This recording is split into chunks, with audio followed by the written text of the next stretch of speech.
अस्सलाम वालेकुम यार, उम्मीद है आप तमाम खैर आफियत से होंगे। मैं हूं डॉक्टर बिलाल अहमद राना और आप लोग देख रहे हैं हैंडसम माइंड टीवी चैनल। आज हम जिस टॉपिक पर बात करने लगे हैं बड़ा ही दिलचस्प और एक ऐसा टॉपिक, एक ऐसी बात हर बंदे का दिल चाहता है जिसके बारे में जानना। और वो हमारा आज का जो टॉपिक, ये जो बात, ये जो वीडियो आप लोग देख सकेंगे, वो आज की वीडियो हमारी होगी एक इंसान मोहब्बत कैसे करता है, कितनी तरह की मोहब्बत होती है और एक सच्ची मोहब्बत की कौन कौन सी निशानियां हैं। एक बात तो मैं आपको बताता चलूं कि मोहब्बत इंसान की फ़ितरत में है, मोहब्बत खुदा की फ़ितरत में है, मोहब्बत इस कायनात की फ़ितरत में है। मोहब्बत हर चीज़ में एक अपना नुमाया पहलू या किरदार रखती है। क्योंकि अगर हम दुनिया में से दुनिया की किसी चीज़ से भी अगर हम मोहब्बत के अंसर को निकाल दें तो वो बात ही अधूरी हो जाती है। ये पूरी की पूरी कायनात की तख्लीक हुई मेरे अल्लाह रब्बुल इज़्ज़त ने नबी से मोहब्बत करके, और अब इस नबी की मोहब्बत में एक पूरी कायनात बना दी। और इसी तरीके से इस दुनिया की जब तख्लीक हुई तो इसमें बहुत सारी मोहब्बत के पहलुओं को फिर से रख दिया गया। और जब इंसान की मिट्टी से तख्लीक हुई तो इस मिट्टी के अंदर भी मोहब्बत के फैक्टर को बड़ा नुमाया करके रख दिया गया। अगर हम इंसानी मोहब्बत के हवाले से बात करें तो मोहब्बत 3 तरह की होती है, जिसे हम प्रोमिनेंट लव, डोमिनेंट लव और मैच्योर लव के नाम से जानते हैं। प्रोमिनेंट लव वो मोहब्बत होती है जो इंसान को अमूमी तौर पे एडोलसेंस या फिर टीन एज में होती है। ये वो मोहब्बत है जो कि इंसान पे गालिब आ जाए।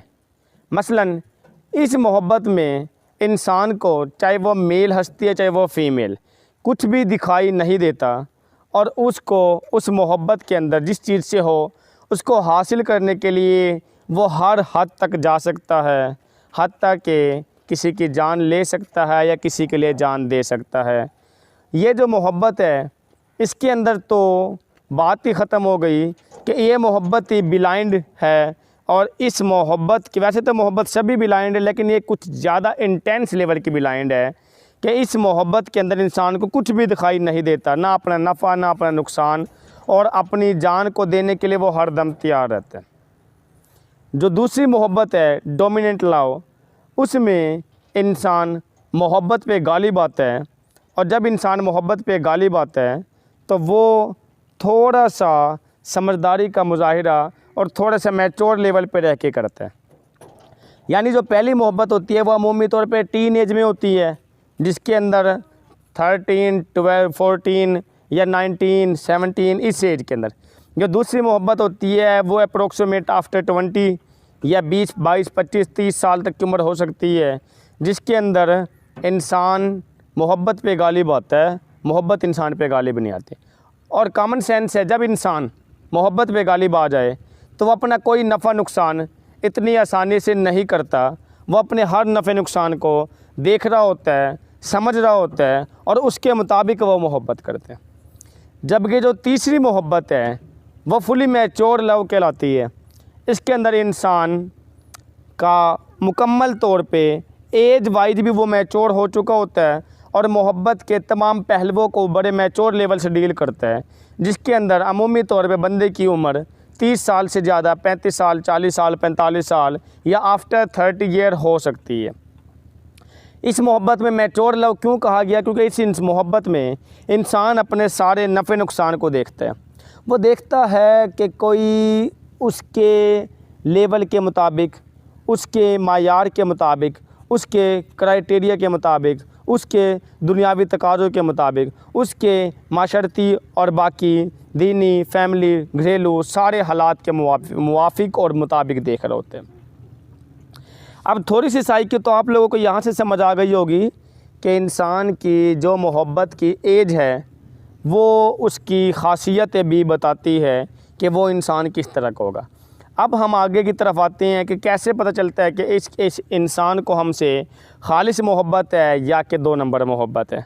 देखिए, कुछ बातें जो मैं आपको बताने लगा हूँ वो बड़ी अहमियत की हामिल हैं और कुछ और डिफरेंट टाइम पे डिफरेंट कंडीशन भी क्रिएट हो सकती है, लेकिन कुछ वो बातें होती हैं जो कि हर इंसान की ज़िंदगी के अंदर मतलब वो होके रहती हैं। वो बड़े जनरल और कॉमन फैक्टर हैं जो कि इंसान के मोहब्बत को परखने के लिए होते हैं कि उसको सच्ची मोहब्बत है या नहीं है। जिसमें पहले नंबर पे तो हम बात कर लेते हैं कि जो मोहब्बत होती है तो वो इंसान अगर सच्ची मोहब्बत है तब वो दूसरे को अच्छाई की बात करेगा, कभी गंदगी की बात नहीं करेगा। अच्छे काम की नसीहत करेगा, कभी गंदे काम की नसीहत नहीं करेगा। हत्ता कि अगर एक बंदा, अगर मेल फीमेल की भी मोहब्बत की अगर हम बात कर लें, अगर एक मेल लड़का जानना चाह रहा है कि ये लड़की सच्ची मोहब्बत करती है नहीं, और अगर या लड़की को जानना चाह रही है कि लड़का सच्ची मोहब्बत करता है या नहीं, तो सबसे पहले तो उसके अंदर इस फैक्टर को नोट करें कि वो मुझे अच्छे बातों की तरफ बुला रहा है या कि गंदे कामों की तरफ बुला रहा है। अगर तो वो अच्छी बातों की तरफ बुला रहा है, इसका मतलब वो मैच्योर, समझदार और वो हकीकी और वो वाकई मोहब्बत है, वो रियल है, उसमें कोई जोक नहीं है, इसीलिए वो उसको उस पहलू की तरफ रखता है।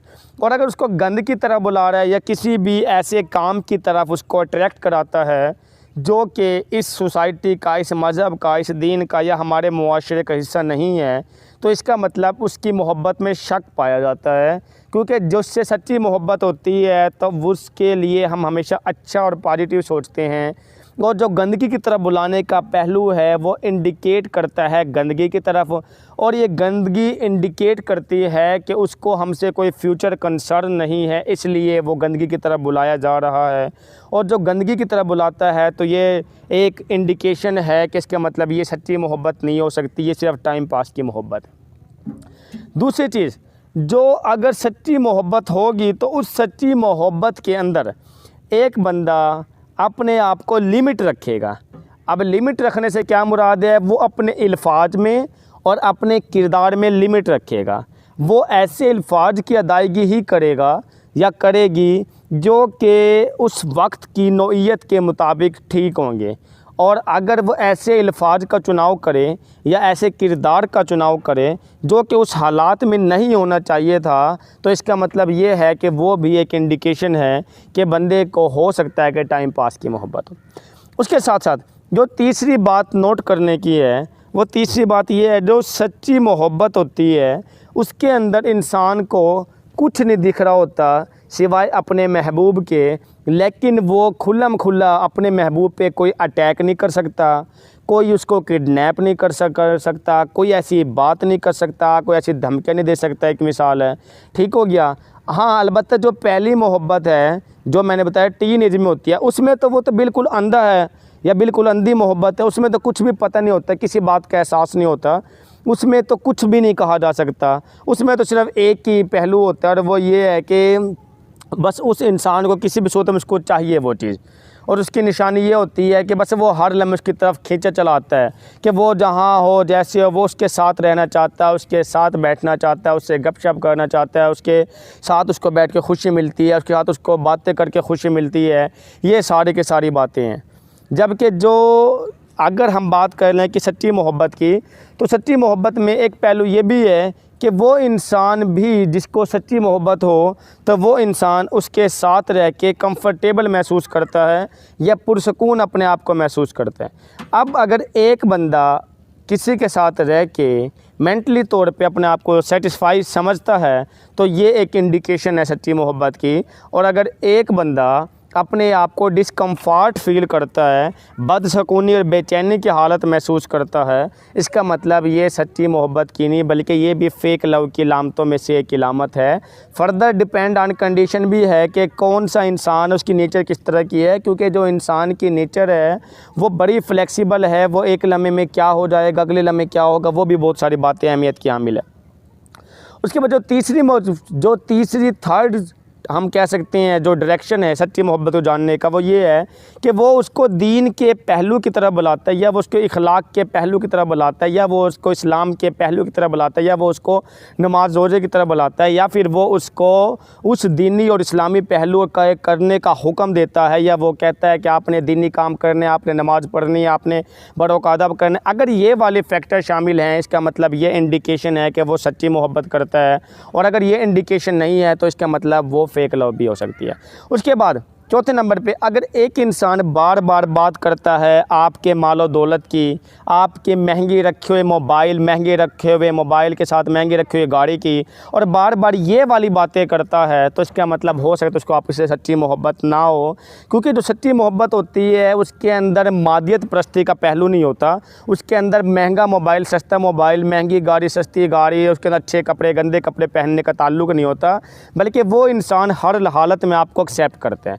अगर एक इंसान आपको हर हालत में एक्सेप्ट कर रहा है, इसका मतलब ये है कि वो बंदा सच्ची मोहब्बत की तरफ हो सकता है। तो उसके बाद जो पांचवी डायरेक्शन है वो ये है कि अगर एक बंदा आपकी केयर करता है, केयर करने से बाद ये है कि आप अपनी सेहत का ख्याल रखें, आप वक्त पे सोया करें, आप वक्त पे खाना खाया करें, आप ये सारी आपको हर लिहाज से आपकी केयर रखता है, तो ये इंडिकेशन है कि वो बंदा सच्ची मोहब्बत की तरफ इसका जाविया है। अगर वो इसके अलावा कोई और डायरेक्शन दे रहा है, इसका मतलब वो सच्ची मोहब्बत से आपको हटा रहा है, या फिर वो फेक लव हो सकती है। इसके अलावा अगर एक बंदा अगर आपको चीट दे रहा है किसी भी लेवल पे, किसी भी जगह आपको डिग्रेड कर रहा है, किसी भी जगह पे आपको या इंसानियत से गिरी हुई कोई काम या कोई हरकत कर रहा है, या कोई ऐसा काम करके दिखा रहा है जो कि जिसमें इंसानियत की तौहीन है, या जो बेइज्जती का काम है, या जो इंसल्ट कराने का काम है, तो इसका मतलब उसको आपसे मोहब्बत नहीं है, बल्कि इसका मतलब वो फेक लव है।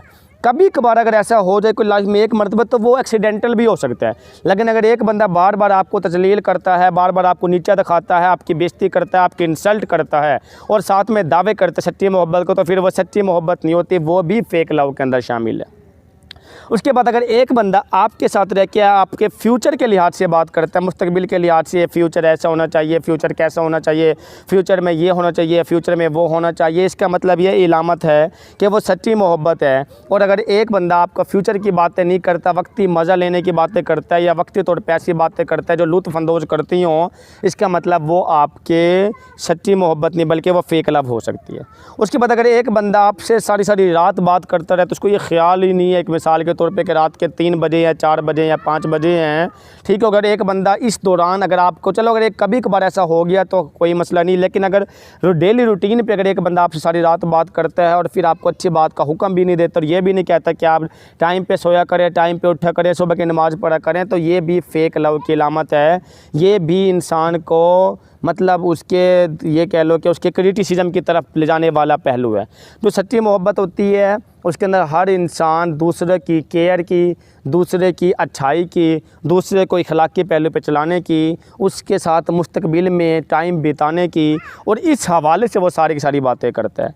अब अगर एक बंदा आपके साथ रहते हुए सारे फैक्टर्स के मुताबिक चल पा रहा है, या ज़्यादा से ज़्यादा फैक्टर की तरफ चल पा रहा है, तो इसका मतलब वो सच्ची मोहब्बत है। और अगर एक बंदा इसके अगेंस्ट चल रहा है, हर पहलू के उल्ट चल रहा है, आपकी मालो दौलत में दिलचस्पी लेता है एक बंदा, या मिसाल के तौर पे आपके फ्यूचर्स डिस्कशन के बजाय आपके वक्ती मज़े लेने की बातें करता है, या एक बंदा मिसाल के तौर पे आपकी किसी कंपनी में, किसी भी दोस्तों के या किसी क्लास में या किसी और जगह पे अगर आपकी इंसल्ट करवाता है या करता है, तो वो आपकी सच्ची मोहब्बत की अलामतों में से नहीं होता। दूसरा ये भी है कि जो मोहब्बत बड़ी अंधी है, मोहब्बत में महबूब की खामी भी खूबी लगती है। अगर आप इसको मीडियम लेवल पे हो के नहीं देखेंगे तो फिर आपको इन खूबियों का अंदाज़ा ही नहीं हो सकेगा। अगर आप इसको मीडियम यानी कि अगर आप इसको एक मोतदिल लेवल पे रह के अगर आप इन चीज़ों को चेक करें, तब आपको उसके अगले बंदे का अंदाज़ा होता है।